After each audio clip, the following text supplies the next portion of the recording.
Okay, good morning po mga katong. So ayan, ngayong araw ay June 10. So hinihintay ko lang si paring Jay. Tapos bibili ko ng ng panserga doon sa San Antonio. Yung binilang ko nung nakaraan na magaganda. Doon kasi ako nakakabili nung nakaraan. Magaganda talaga panserga, malalaki. So hinihintay ko lang. Then bibili na rin tuloy sila ng kawayan na poste para dito. Matigas ang ulo mo eh. Kaya yan, tali ka tuloy ngayon. Tinali muna natin yan dahil naglalaro siya dito sa may nilagay namin plastic. Nagkabutas-butas tuloy yung iba. So ayan na si Utol, pinabubutas ko na yung paglalagyan ng bukawi ay ng poste. Yan, ito yung sinasabi ko, dito yung poste, doon yung serga. Pero matataniman din natin yan. Kumbaga iniwas lang natin yung serga dito sa labas para maluwag yung space dito. At doon kasi hindi natin pwedeng isagad kamukha dito nung nakaraan. Ayun o, nakagilid. Tsaka ito kasing serga na ito, patatanggal ko na yan. Hindi na pwede yan eh. Biniyak lang ng kawayan kasi ito eh. Hindi naman kamukha nung talagang so doon sabi ko nga magkukuha tayo doon, magdadagdag ng serga sa kabila. Pero bibili muna tayo siguro ngayon ng mga 100 kung gaano kakasya dito sa kolong-kolong.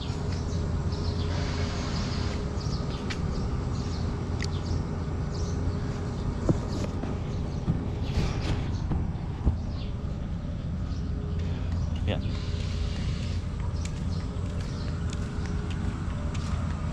Pagbalik ko na itong mahalagyan ng plastic mulch.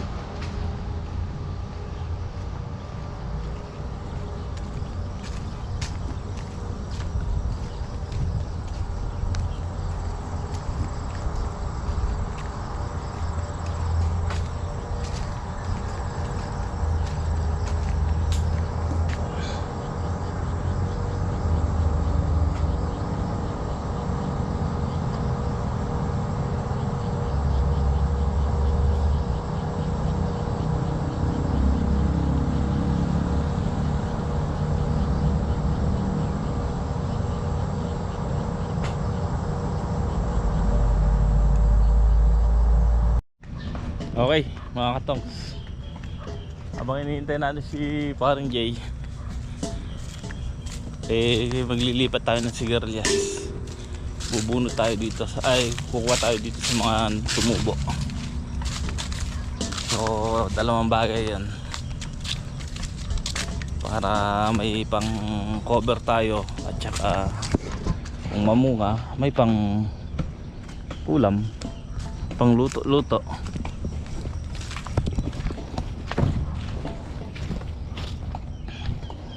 Mauulan na naman to. Pinapuntahan ko kay Greg yung rota, sabi tatawagan kagabi. So hindi na naman siguro mapupuntahan ngayon.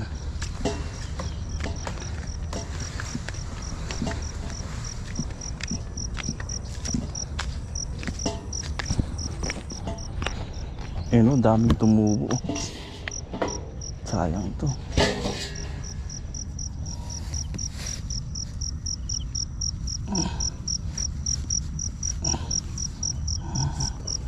Ako.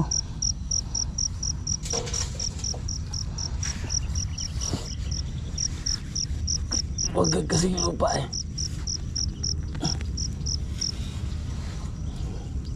Kapal na ugat.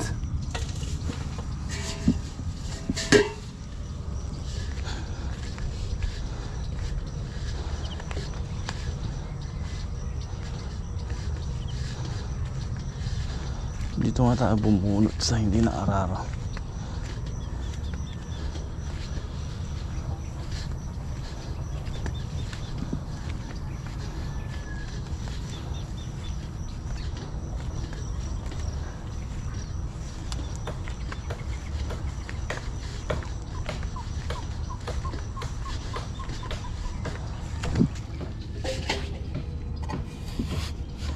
Ayan, pwede na yan.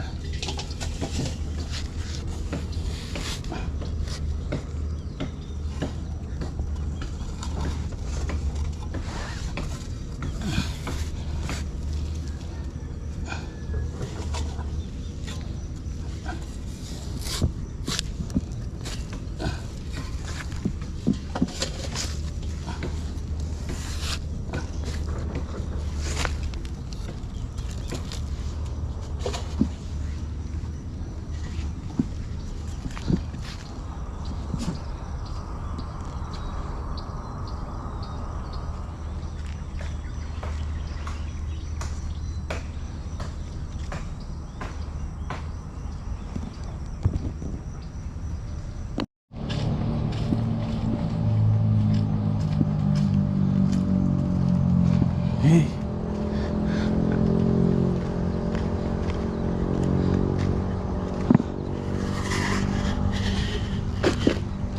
Eh, nakuha natin.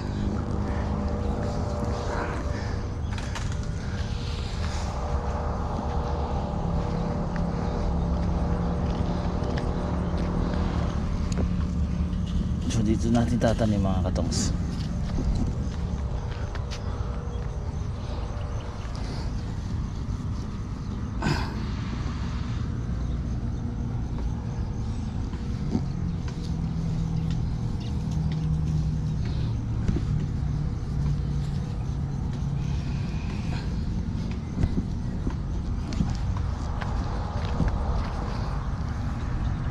Pagagapangin natin dyan yan para magtatayo kasi tayo ng mga poste rito, so lalagyan na lang natin balag, pero iwasan natin magkukuan sa mag sila sa ampalaya.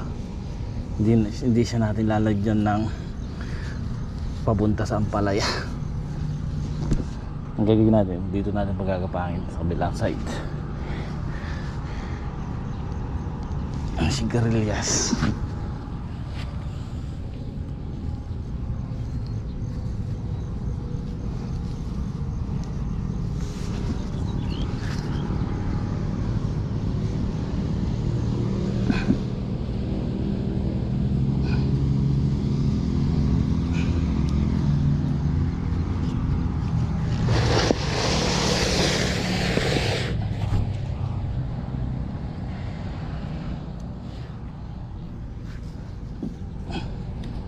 Padidilig na lang natin kay Greg mamaya. Nandiyan na si Paring Jay, so itatanim lang natin.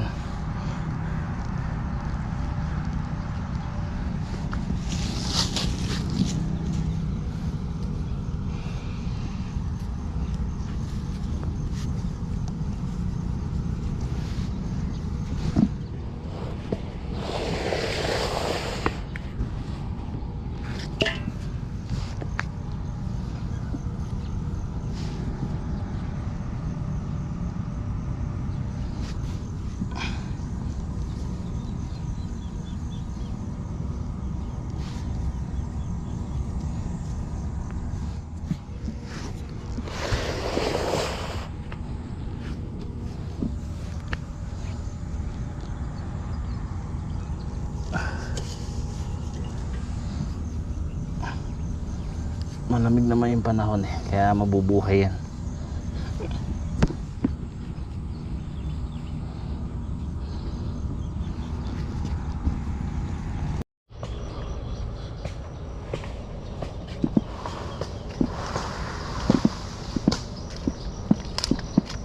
Di ba nasira yung plastic?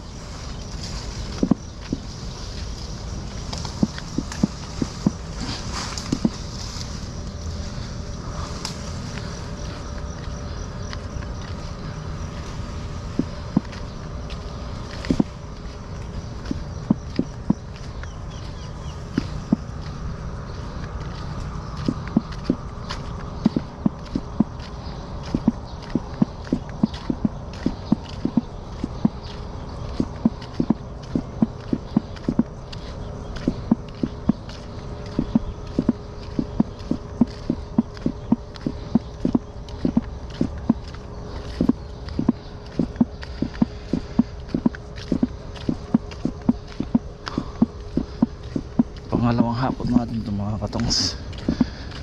Kinulang yung una. Ginapalan na natin yung tanim para mabilis siyang kumapal, para makapal na makapal talaga yung kanya. Cover na cover.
Dalawin na natin. Sumasama isa.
Okay, mga katongs, nandito na tayo sa Zaragoza.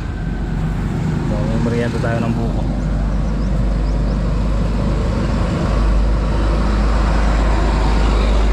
Fresh na buko. Lagi ang bumibili dito pagka bibiyahe ko ng Sangitan. So, dadaan tayo ng San Antonio. Kung tayo bibili ng pantulos o pang serga sa dati natin binilan.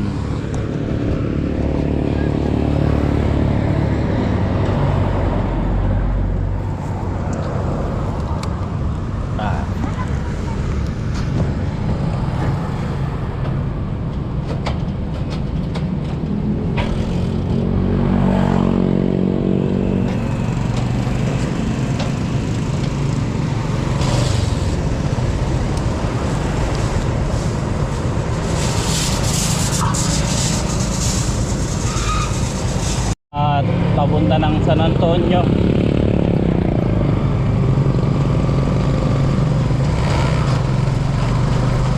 Ang kampo nito, ang labas po nito palengke ng San Antonio. So dadaanan natin yung Barangay Papaya, Santo Cristo, KC1,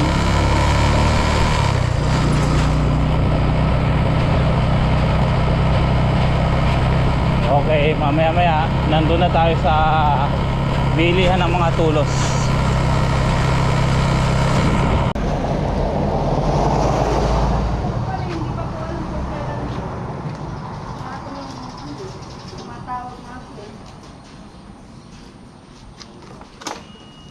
Mga kailan po darating kaya?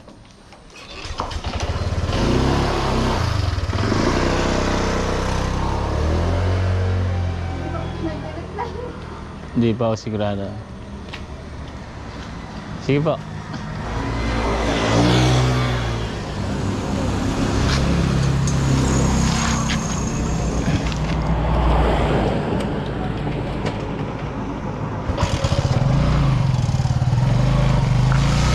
Wala dito sa dating binilang ko. Hindi rin alam nila kung saan kailan darating. So titingin tayo doon sa may tulay sa hain. Okay, ayan po mga katong, nakabalot tayo. So yan, galing anong palengke ng Gapan at namili ko ng pangsopas.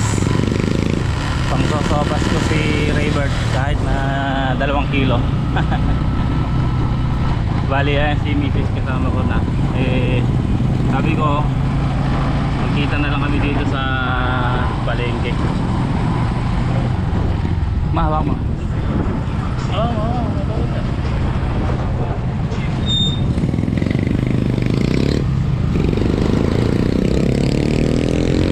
So ngayon pauwi na tayo mga katongs. Pauwi na tayo sa bahay.